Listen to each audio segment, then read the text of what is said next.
চলুন, আজ আমি আপনাদের একটা ছোট্ট গল্প শোনাই। ঠাকুর শ্রী শ্রী পরমহংসদেব একটি ছোট্ট গল্প বলেছেন যে চেষ্টা মানুষকে কোথায় নিয়ে যেতে পারে। যে মানুষ চেষ্টা চালিয়ে যায়, একদিন না একদিন ভগবানের কৃপায় তার জয় নিশ্চিত।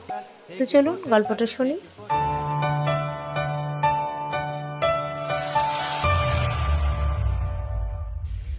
একটা ছোট্ট পিঁপড়ে, সেই বদলে দিয়েছিল এক সাধুর জীবন। যে সাধু শতবার সাধনায় ব্যর্থ হয়েছিলেন, তিনি ভেবেছিলেন আমার দ্বারা আর ভগবানের সাধন ভজন হবে না। এমনকি তিনি জীবন শেষ করে দেওয়ার সিদ্ধান্ত নিয়ে ফেলেছিলেন।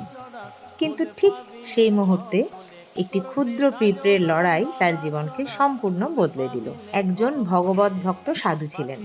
বহু বছর ধরে তিনি নাম জপ ও ভজন করতেন, কিন্তু বারবার মন তার ভোগ বিলাসের দিকে চলে যেত। নিয়ম ভেঙে যেত, সাধনায় ভ্রষ্ট হয়ে পড়তেন। এতবার ব্যর্থ হতে হতে তিনি একদিন সম্পূর্ণ ভেঙে পড়লেন। গভীর হতাশায় তিনি একটি গাছের নিচে বসে ভাবছিলেন, আমার এই জীবন আর কোনো কাজের নয়, আমি আর ভগবানের যোগ্য নই। ঠিক তখনই তার চোখে পড়ল একটি ছোট্ট পিঁপড়ে। পিঁপড়েটি গাছের কাণ্ড বেয়ে ওপরে উঠতে চেষ্টা করছে। একটু উঠেই আবার পড়ে যাচ্ছে, আবারও উঠছে, আবারও পড়ছে। এভাবেই অনেকবার পড়ে গেলেও সে কিন্তু একবারের জন্য তার ওপরে ওঠার চেষ্টা ছাড়ল না। অবশেষে নিরন্তর প্রচেষ্টার ফলে সে গাছের ওপরে উঠেই গেল। এই দৃশ্য দেখে সাধুর হৃদয় কেঁপে উঠল।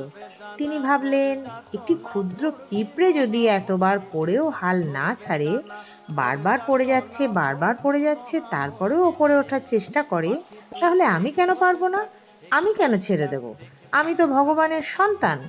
ওর মতো চেষ্টা করলে আমিও তো পারতে পারি। সেই দিন থেকেই তিনি নতুন উদ্যমে আবার নাম জপ ভজন সাধন শুরু করলেন। পথ কিন্তু সহজ ছিল না। মাঝে মধ্যে আবারও ভুল হচ্ছে, মন বিচলিত হয়ে পড়ছে, মন বলছে আর পারবো না, আর পারবো না। কিন্তু এবার তিনি আর থামেননি। প্রতিবার পড়ে গিয়েও আবার উঠে দাঁড়িয়েছেন, সেই পিঁপড়ের মতো। শেষ পর্যন্ত তার অটল চেষ্টা ও ভগবানের কৃপায় তিনি ভগবত প্রাপ্তি লাভ করলেন। এই গল্প আমাদের একটি অমূল্য শিক্ষা দেয়। কি? জীবনে যতবারই পড়ে যাও না কেন, কখনো চেষ্টা ছেড়ে দিও না।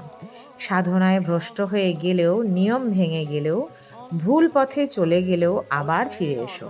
তোমার সাধনা, তোমার চেষ্টা তোমার লক্ষ্যে পৌঁছাতে তোমাকে সাহায্য করবে। প্রতিদিন ভগবানের নাম জপ করো। বারবার মনকে ভোগ থেকে সরিয়ে ত্যাগে নিয়ে যাও, তার চরণে নিবেদন করো। কারণ যে মানুষ চেষ্টা চালিয়ে যায়, একদিন না একদিন ভগবানের কৃপায় তার জয় নিশ্চিত। ভগবানের কাছে পৌঁছানো, তার চেষ্টা কখনো বিফলে যেতে পারে না। আবার একদিকে ঠাকুর বলছেন, তোমার দরকার কোনো রকম করে আমিটাকে নষ্ট করা। এছাড়া জ্ঞানী আর কি করে? আমি মোলে ঘুচিবে জঞ্জাল। তাই এই আমিটাকে যে কোনো রূপে পারো নষ্ট করো। জ্ঞানের ভিতর দিয়েই হোক, বা ভক্তির ভিতর দিয়েই হোক, বা কর্মের ভিতর দিয়েই হোক, বা সবগুলো দিয়েই হোক। ঠাকুর উপমা দিচ্ছেন, শ্যাকরা সোনা গলাবার সময় উঠে পড়ে লাগে। এক হাতে হাঁপড়, এক হাতে পাখা, মুখে চোং। যতক্ষণ না আগুনটা খুব জোর হয়ে সোনাটা গলে। সেই রকম ভগবানের জন্য যখন মানুষের প্রবল উৎকণ্ঠা আসে, তখন সে সব রকম করে এগিয়ে যায়, যতক্ষণ না সোনা গলে বা বস্তু লাভ হয়। এই হলো ঠাকুরের সাদা কথার উপদেশ। এই যে কথাগুলির ভেতর দিয়ে কর্ম, ভক্তি ও জ্ঞানের কি অপূর্ব সামঞ্জস্য এনে দিচ্ছেন, এটি আমরা কথামৃততে লক্ষ্য করি। অপূর্ব সামঞ্জস্য, যা ঠাকুরের দৃষ্টি দিয়ে যদি না দেখতাম, তাহলে আমাদের চিরকাল সংসারের মধ্যেই থাকতে হতো। আবারও ঠাকুর বলছেন, শরণাগত বলতে আমরা কি বুঝি? আমাদের কিছু করতে হবে না? আমরা কি হাত পা গুটিয়ে বসে থাকবো? না, তা নয়। তার কাছে সরল প্রাণে সর্বদা প্রার্থনা করতে হবে।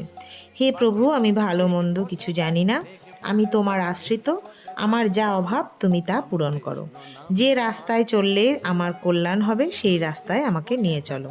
তোমার স্মরণ মনন করার শক্তি দাও। শরণাগত হয়ে পড়ে থাকা কি সোজা রে? মুখে অনেকে বলে আমি তার শরণাগত, তিনি যেমন করাচ্ছেন আমি তেমনি করছি, কিন্তু তার জীবনটা লক্ষ্য করে দেখলে দেখতে পাবে মুখে যেটি বলে ঠিক তার উল্টোটি করছে। ভালো কাজ কিছু করলে ভগবানকে ভুলে গিয়ে আমি করছি বলে লাফালাফি করে, কিন্তু যেই কিছু বিপদ হলো অমনি ভগবানের ঘাড়ে দোষ চাপিয়ে দিল আর বলে তিনি আমায় কষ্ট দিচ্ছেন, দুঃখ দিচ্ছেন, তাই আমি পাচ্ছি, ইত্যাদি ইত্যাদি। অধিকাংশ লোকই এইভাবে জীবন কাটায়। আমরা বাইরের চালচলন দেখে লোক ভালো কি মন্দ তা বিচার করি, কিন্তু ভগবান অন্তর্যামী, তিনি মন দেখে বিচার করেন। সরল প্রাণে একটিবার ডাকলেই তিনি দৌড়ে আসেন। সরল হও, মন মুখ এক করো, তার রাজ্যে অবিচার নেই। তো বন্ধুগণ, আজ আমি এভাবেই শ্রী শ্রী ঠাকুর পরমহংসদেবের দু একটা ছোট্ট ছোট্ট গল্প বা কথা দিয়ে আজকের ভিডিও শেয়ার করলাম। কেমন লাগলো জানাবেন, ভালো লাগলে ছোট্ট করে একটা লাইক দেবেন, আর একটু বেশি ভালো লাগলে চ্যানেলটিকে সাবস্ক্রাইব করে এত ভালোবাসা দিয়ে আমার সাথে থাকবেন, আমার পাশে থাকবেন। আপনারাও সবাই ভালো থাকুন, সুস্থ থাকুন, আনন্দে থাকুন, ভালোবাসায় থাকুন। জয় শ্রী শ্রী ঠাকুর রামকৃষ্ণ।